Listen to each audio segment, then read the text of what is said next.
আগেকার দিনে আমাদের এই বাংলাদেশে বিয়ে শাদী জন্মদিন যে কোনো অনুষ্ঠান সামাজিক অনুষ্ঠানে আত্মীয় স্বজন এবং প্রতিবেশীদেরকে দাওয়াত না দিলে খুব রাগ করতেন, মানে মাইন্ড করতেন আর কি। এখনকার দিনে দাওয়াত দিলে খুশি কিন্তু হন না। কী কারণে জানেন?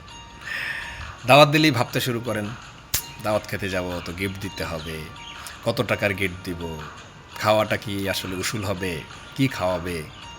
আবার যদি আপনি দাওয়াত দেন ফ্রি, মানে কোনো গিফট লাগবে না বাকি সামথিং লাইক দ্যাট, আপনি লিখেও দিলেন, তখন বিয়ে বাড়িতে যাবে বা আপনার অনুষ্ঠানে যাবে, খাওয়া দাওয়া করবে, খাওয়া দাওয়া শেষে সমালোচনা কিন্তু থাকবে।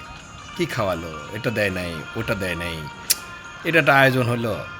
অথচ যদি গিফট দিয়ে খেত তখন হিসাব করতো, এত টাকার গিফট দিলাম, কি খাইলাম।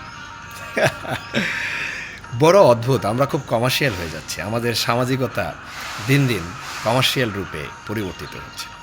এটা কিন্তু ভালো লক্ষণ না। সবাইকে ধন্যবাদ।